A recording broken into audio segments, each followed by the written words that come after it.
Hi, I'm Arlene McIntyre, Creative Director at Ventura Design, and you are listening to Shut the Front Door, a light-hearted podcast that will bring you through the front door and into the homes of influential and interesting people. Home for me is one of the most important things in my life. My career has fortunately given me the opportunity to work closely with people and to help them create a home they will cherish forever.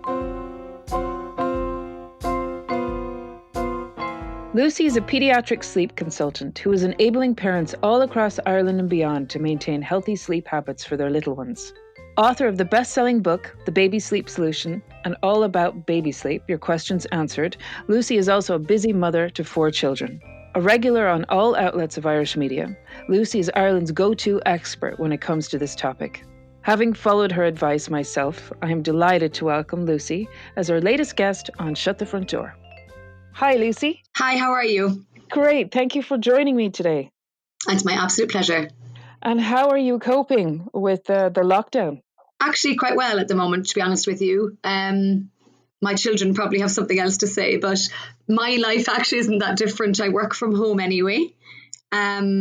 I'm obviously not traveling as much as I normally would, but I work from home, so it's business as usual here at Sleep headquarters. And then, of course, the children are going to school, so they're loving that. But there's a bit of management involved in that. We're managing, I suppose. I can't wait for it to be over, but I understand that it's very important we all observe these guidelines for now, for the greater good. And do you find that this is like a very, very particularly busy period for you with mums and dads home now most of the time with their kiddies, or are you getting like different kind of calls at the moment for help? Yeah, I suppose I'm a really busy practitioner anyway. It doesn't ever seem to take a break in terms of the requests for help. But what I am finding is that, yes, if people are healthy, then it's a great time to work on sleep because there are no external forces, the creche run, the school runs. It can be hard, obviously, with working from home, but it is a good time to maybe look at the sleep. But what I'm finding a lot of people reporting is that maybe their children are a little bit more clingy. There's a lot of emotional pieces of the puzzle, or a heightened emotional piece of the puzzle at the moment. But certainly it would seem that sleep never takes a break, and it's always in high demand regardless of what's going on.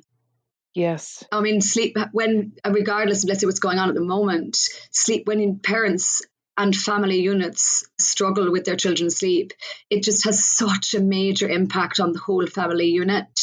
And then to try to work on it can sometimes feel really overwhelming. But then as you work through it, it's lovely because as you describe yourself, you can see it improving and you can work through the challenges. I was just going to say, Lucy, that right now, I have a little 7.5-month-old baby, little girl. And this has been, like a mixed blessing really for us because we're getting to spend a little more time with her during the lockdown.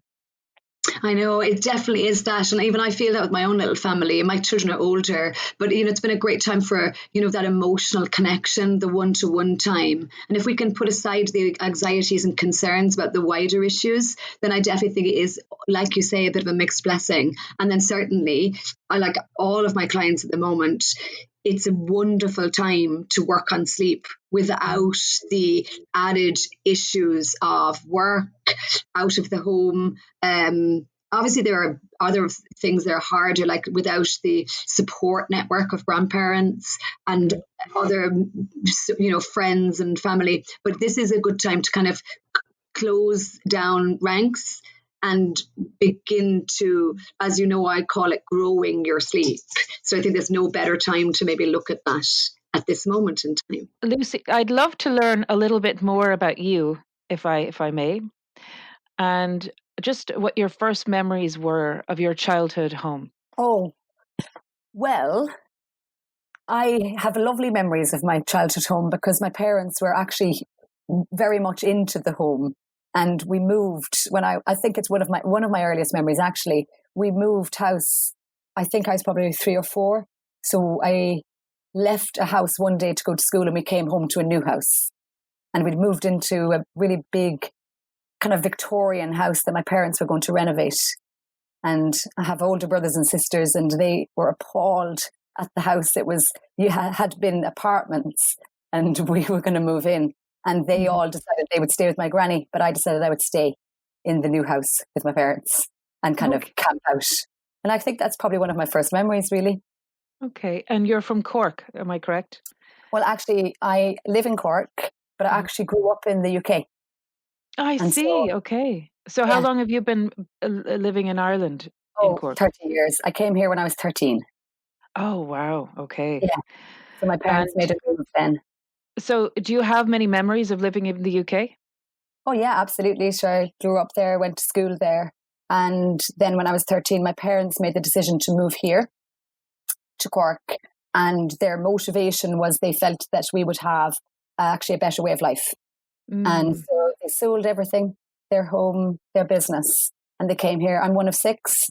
And so we came here. We'd spent a summer looking at houses to buy. And then they bought the house that they still live in now. And then, that that actually, because you probably don't know this about me, but my first career was in property. Wow. And I have a love of property and homes. And I always feel that it was that time, that move, that actually initiated that interest for me in wanting to know what was behind all the doors. That's really, really interesting. So are your parents English? Are you Irish descent? Or are they? Yeah, my mom is. She was from, like, her father was from Cork, and she had a brother living here, and they had moved from Ireland to the UK in the 50s, and then obviously we came back here, and and settled in. And my father, really, he seems like a native at this stage. He loves it. Wow, that's incredible. Yeah. So you have a lot of memories of both England and Ireland. So we'll probably stick with Ireland then. Yeah. And where are you now? Where are you living now with your family? I live in Cork, maybe about 200 yards from the home my parents bought that time. Okay. So I didn't stray very far at all. You didn't stray. Yeah. And what makes a home feel like a home to you, Lucy? Well, I think that probably has changed as I have evolved as both a parent and a person, because I think the house that we live in, myself and my husband and our children, we've been living here for 21 years. And initially, I think I thought it was all the nice things, which I think is true, but also I think it's the people in it. Yes. And that I feel that as our children were born, we brought them back here and we made a family. I really feel that that is what made it a home for us. And we're very interested in our home, actually. We've made loads of change. We live in an older house, 1960s. Mm-hmm. And in the time that we've been here, we've changed loads, and we've renovated and built on and changed again and renovated. And we're always doing something to the property. And what made you cross over from the property world into where you are now? Well, I always say that I feel I had a calling from the world of sleep deprivation as a parent myself. So I was an auctioneer, had a property business of my own, and I was a lecturer in communications and auctioneering practice.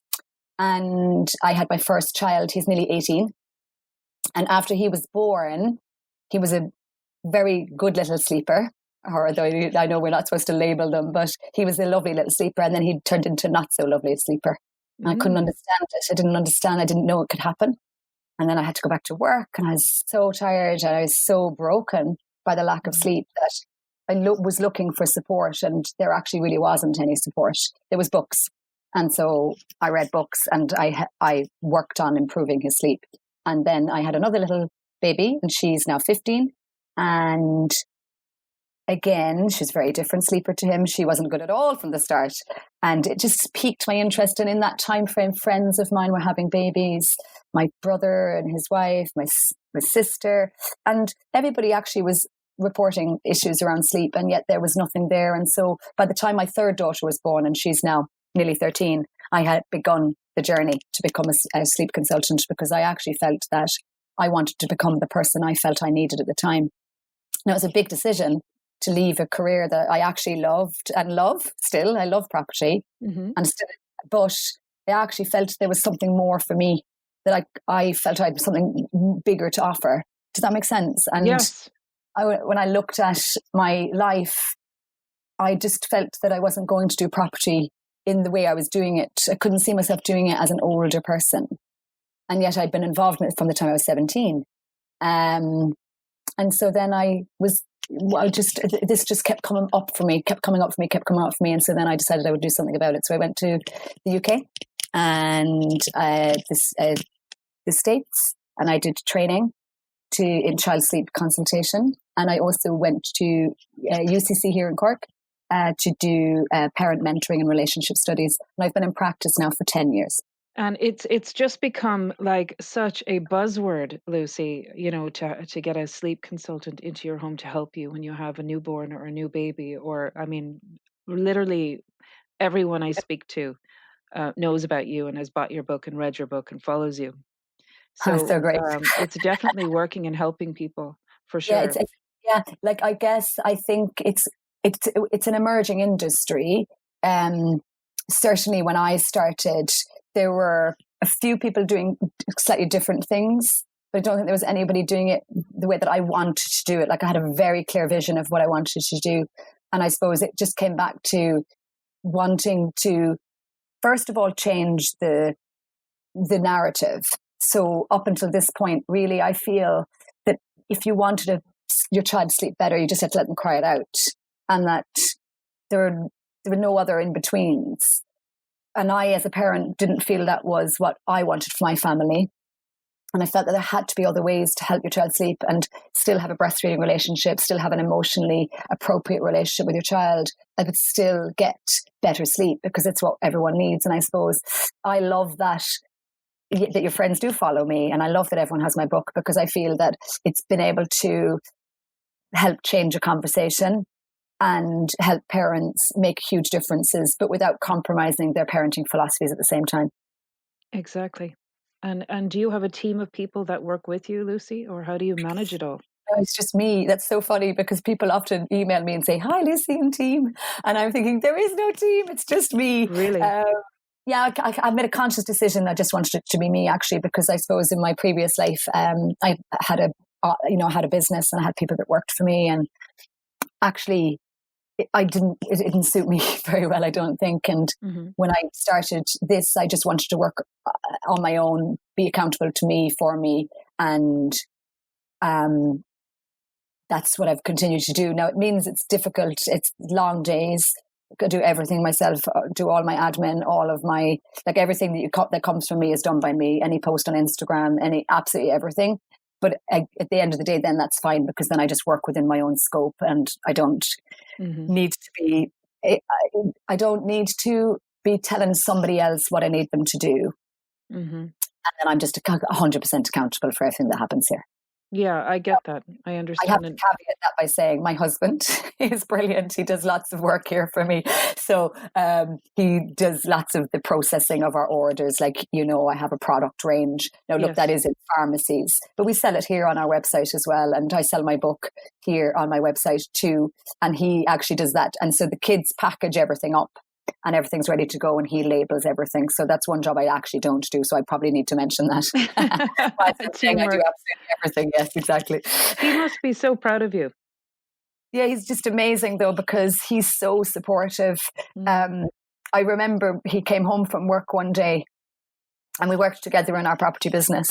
And he came home, and I just said, he knew I was looking for something else. I knew that there was something more to give. And I remember I had been saying different jobs to him, and he was like, "Not a hope. No, that's not for you." And I remember he came home and I said to him, "I could do sleep."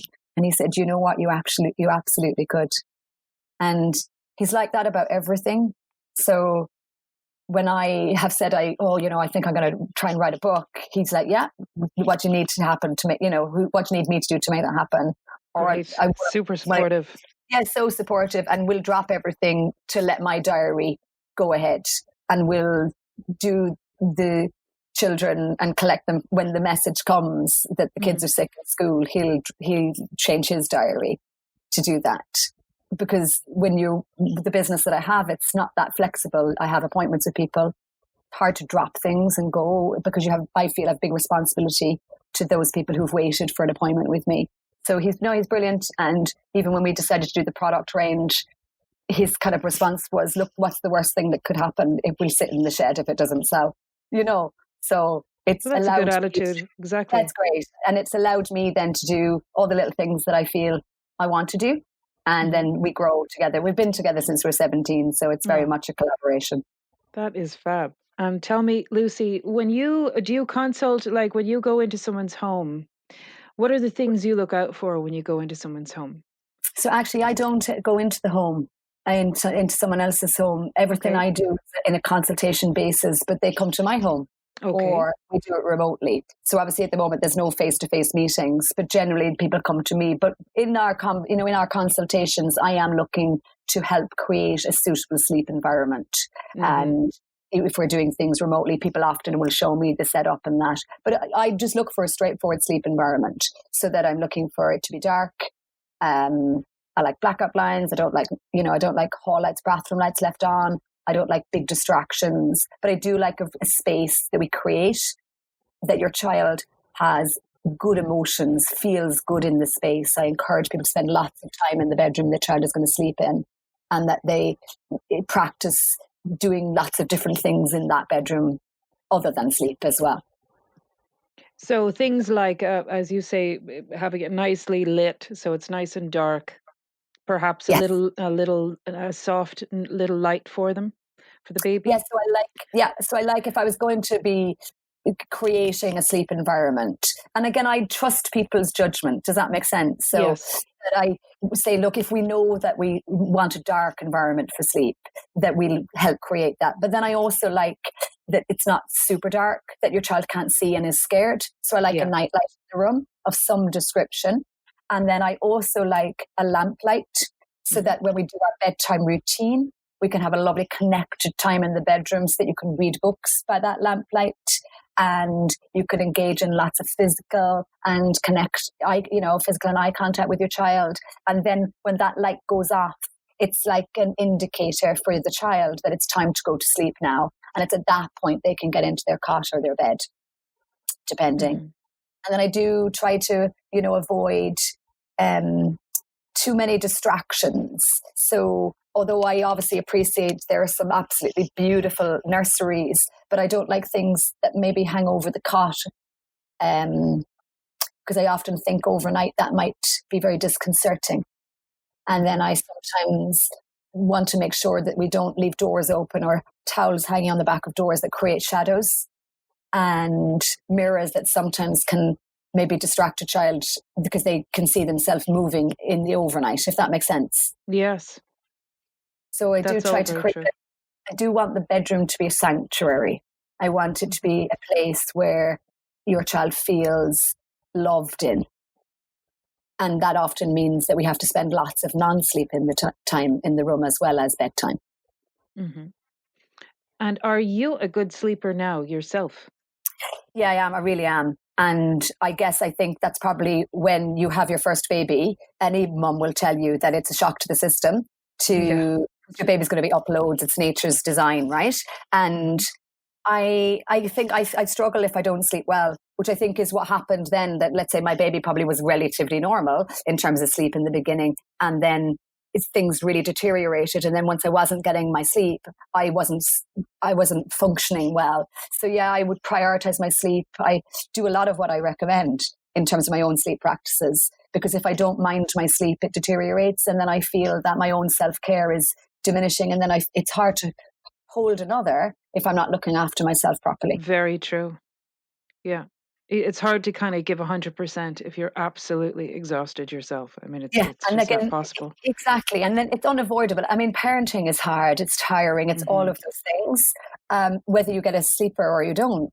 But I suppose what I want for your parenting is to be no more difficult than it needs to be, if that makes sense. So that you can function at the highest level given the set of circumstances. And that, yes, your own self-care is so important, not just around sleep, but in general, because again, it's that whole premise of not being able to pour from the empty cup. And again, for me, see lots of clients in a day, do lots of support with those people. So I need to be at my highest level. And for me, that means prioritizing my sleep. And can you almost automatically find where the problem is when you meet one of your clients?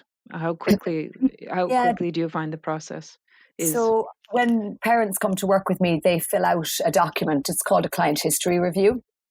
And in that document, it helps me identify the major contributory factors. So 99% of the time, yes, I can generally pinpoint the vulnerabilities, as I might call them. And in our meeting then, when we meet, I'm able to explain, look, I feel this is the reason why you're experiencing this, and I feel this is the reason why you might be experiencing that. But more importantly, here is what we're going to do to try to overcome that and reduce the vulnerabilities. So most of the time I can. So sometimes people, even in just a group setting, if someone asks a question, I can already almost predict what the issues actually are, because whatever parents report, be it night waking, be it short napping, they are only symptoms. Does that make sense? Yes. And whilst there are so many force factors that affect sleep, there are a couple of major contributory factors, and they nearly always play a part. So it's about trying to refine them. Think as well for sleep, it's about understanding that the detail is in the deal almost. So that small things that maybe you do or a parent does is actually inadvertently undermining your efforts. And that's why, especially in my new book, I dedicated like a chapter to explaining here are the most common barriers when you have been actively trying to help your child sleep. Because parents always say, I've tried everything. That's what a lot of parents will actually report. And it's for those people who feel they've tried everything to really understand this undermines that. If you change this, it helps grow that. And I suppose that's really what I felt passionately about, is about developing that deep understanding and then having an actionable plan. Are you working 5 days a week? Or do you work 5 days a week? I work 5 days a week. I'm very structured, and I'm very boundary focused, because I have to be. I have a family of my own, and so I have to have a digital boundary for myself, because otherwise I could answer questions all night on Instagram. And I start work at 7:30, and at 7:30 to 9:15 I read all my notes for the day, and then I start all my calls. So on a Monday and a Friday I generally work up until about 2 p.m. But on a Tuesday, Wednesday and a Thursday, I work until about 5, because I do my major consultations on those days. And then the other times in the day are packed in with all my support calls. So when I work with a family, I initially do a consultation that takes about an hour. And then after that, we do support calls. We do about 6 to 8 of those calls in the month. So they are littered in my diary in a fairly regimented way as the day unfolds. Okay. And are you working with just Irish clientele, or do you have a clientele in other countries? Yeah, no, actually, it's worldwide, actually. So funnily enough, I think at the moment I could probably have majority Irish, that would be fair to say, and a lot in the UK. But at the moment, I have a client list that is in Bulgaria, Hungary, Jamaica, the States, Germany. Who else have I got at the moment? So yeah, I'm worldwide. I've helped people so far away. And that's the great thing about technology, isn't it? And then you might get a cluster of people. So let's say the family that I have in Jamaica, if they are Jamaican, whereas sometimes you might have someone in Jamaica that is Irish or English, but actually then so they're natives, let's say, and then I would end up normally then maybe working with a load of people in that cluster of an area for a while. And then I might be over in Dubai doing loads of work as well. Wow, that's incredible. And are they Irish people, or do you find it's word of mouth? It could be any nationality. Any nationality now. Wow. It used to mostly be Irish, someone in Ireland, someone from that location, but now it's just any nationality. And I think that's the success of the books, the first book specifically. It was able to be, it kind of expanded the net, if you like, and like it's available in everywhere really. And as a result of that, then I'm just dealing with people of all nationalities, which is amazing. It is. It's so exciting to hear how many people you've reached. It's incredible and helped. And how do you relax then? How does Lucy unwind in the evenings? So I like to walk. I have a dog, and we go walking every evening. Okay. And that is definitely my decompression. So I need that. I need to do that. Even though, let's say, for example, last night I'd finished work and I just had a really very busy day, and it was the last thing that I wanted to do. But you know yourself, when you get out there, you do feel better. But I actually, to relax properly, I love to sit on the couch, watch the telly. I like to eat chocolate. And Okay. that would be my favorite things to do. Really? And what do you like to watch on TV? I'm being nosy now, Oh Lucy. yeah, that's fine. Oh, so I love, I buy this dress. I love like BBC crime dramas. I love that kind of Really? thing. Yeah, Yeah. I love that. I love to gather all the episodes up and watch them all in one go. Box sets and binging. Yeah, Well, exactly. actually, now is the time to do that if you can. Just try and find some time for yourself, because I can't even begin to imagine how busy you must be right now. So you probably really need to switch off in the evenings. Yeah, I do like that. But again, that's why I say I'm quite boundary focused. And when parents come to work with me, they kind of know that it's a business. It's not an out of hours business either. And then I do have that little struggle personally with, let's say, social media, because that doesn't have an off time. Yeah, that was going to be one of my questions actually to you. Yeah, so for me, I just have to look after myself within that. So lots of times on my Instagram page, people would message, let's say, on my feed, but to me, it's out of hours. So I generally will never answer that until the next morning, because I wouldn't answer that for a client. Does that make sense to you? Yeah. And then I get hundreds of DMs every day, and I do my best to answer them, but a lot of them I just can't get to, because, like I said earlier, I'm just one person doing it. And I suppose that's why I guess I generate a lot of content on my social platforms, so that if you can't get an answer specifically from me, there is loads of content that you can rely on, and it's all there. It's all for free. And it's just my way of, I guess, sharing my craft, because I think that I think everybody deserves to hear about solid, safe, appropriate advice. And even if you can't necessarily work with me directly, the books are a brilliant resource for family, and then the content underpins the books, if that makes sense. Yeah. Yes, I do. And can I ask you a question, Lucy? What is your own personal style like at home? Are you a very organized person? I'd imagine you are in your home. Yeah, I would say that we are. I don't think I was always like that, but I suppose you have 4 children and you have to be really super organized. Yeah, I am organized, and we are an organized unit, if that makes sense. And I guess let's say in my kitchen, everything has a place and it gets put back into that place. So if I need a nail scissors, I know exactly where the nail scissors is. Yeah. And again, it would be the same in my bedroom. Now, again, my parents, if they listen to this, will be like, oh my God, you were never like that. But I am keen that there is structure. And it isn't always beautiful. And sometimes I come home and I feel that we've been burgled, and it was just the way that we left the house. But in the most part, I like to think that it is mostly an organized place. And I suppose I love my home. I think probably everybody does, but I take great pleasure in the bits that we have, the furniture that we've bought over time, and the work that we've done. And maybe about 3 years ago, we changed our kitchen completely, and we took down walls, and we just completely changed it into something that I always wanted but didn't think we could do. And I just love, like you said, like what do you love to do? I actually love to sit on the couch in our conservatory open plan kitchen, and I love to just relax there too, because the sun comes in and you kind of see your stuff that you've invested in looking at you. And I like that. And so that would be what you would describe as your favorite spot in the house to unwind, probably the kitchen. It sounds like a lovely spot there. If I had a little red disc, that's where I would put it. It's my favorite place in the house. But it's funny because it's beautiful now this time of year onwards, and that's where you'll find me. But in the harsh winter, it's a little bit on the colder side, so I don't sit there as much, because then I really love the fire, and we have a stove with the fire in it in our main living room, and I do love that too. Yeah, the warm, cozy winter time is a lovely time too. Yeah. And Lucy, just an off-piece question: are you a spiritual person?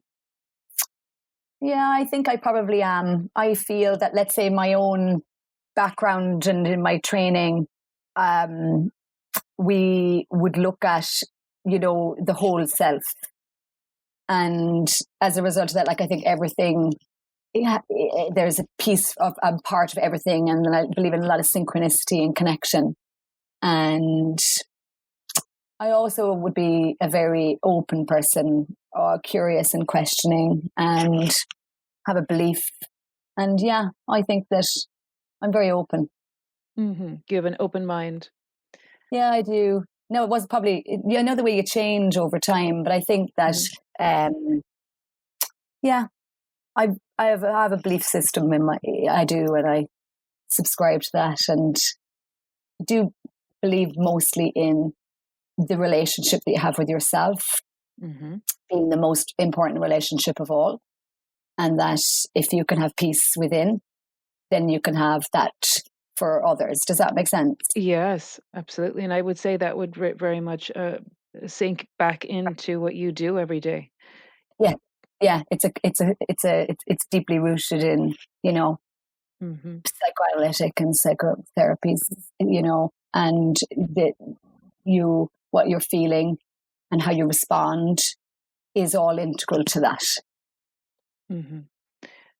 Exactly, because especially in my line of work, it can be really stressful and difficult for people to make decisions, or to they find the whole experience maybe very stressful, and it's hard to be confident in the decisions they're making. So they're trusting you to give them that confidence, and I suppose it's the same for you, and that you're giving them all of your experience and your advice, and they're trusting you, and it's a big responsibility in that sense.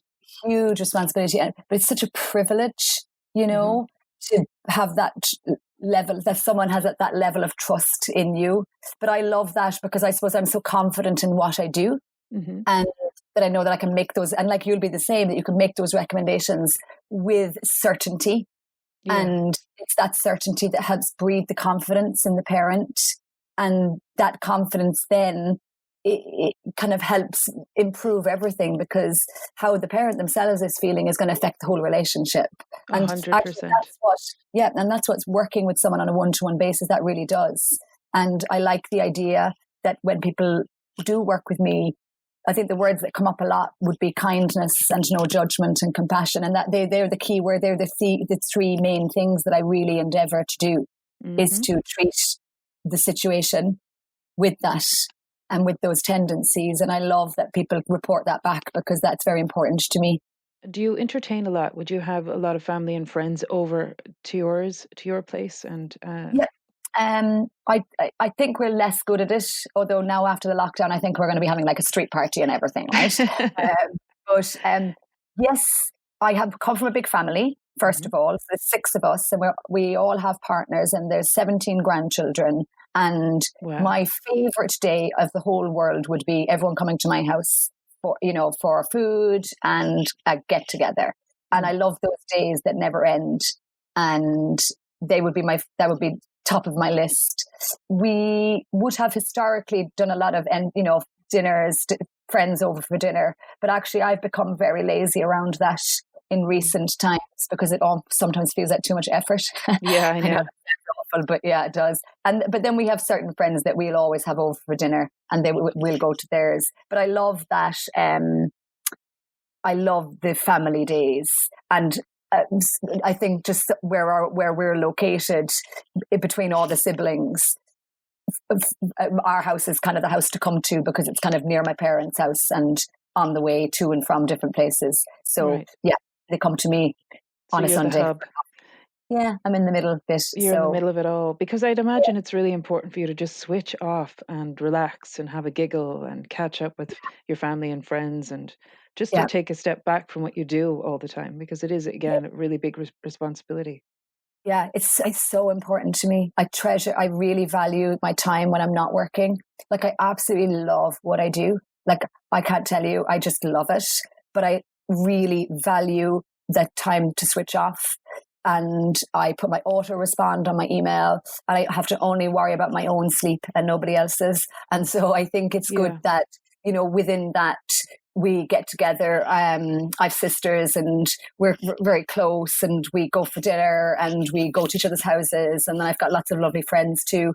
And so I do make a point of having, something completely separate to my work, and to prioritize that too. And do you have any bad habits, Lucy?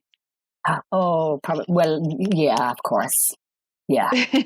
Share one with me. I don't know. Is it, well, first of all, I shouldn't have said yeah because I don't believe in bad habits, and I'm always telling my parents that. So I shouldn't have said yes so readily. But I suppose I'll give you a vice. That's probably the thing. Perfect. I love to eat chocolate. Yeah, you said that earlier. I do. It's my thing. And I wish I didn't because I also like to be thin or at least try to be slim. And it's my downfall, but I just can't help it. I love it. So would you have chocolate every day? Are you a chocoholic?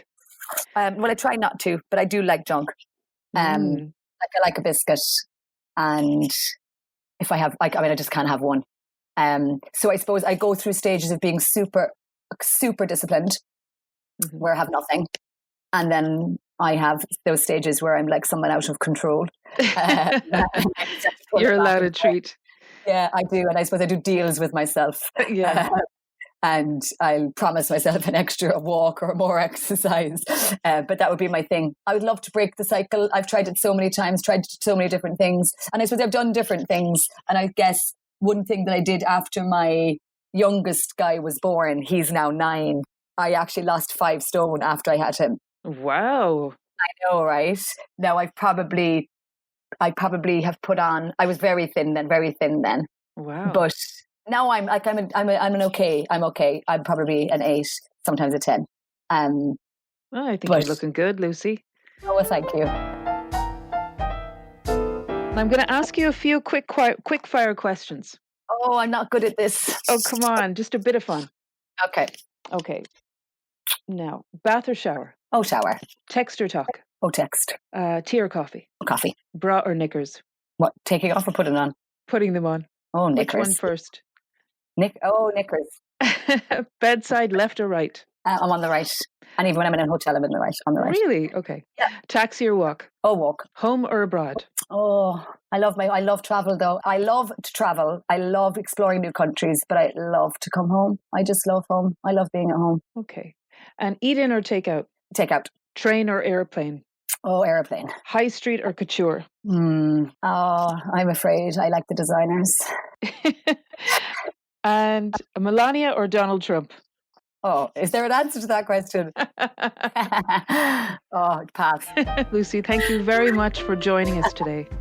Oh, thanks for having me. It's been lovely to chat with you.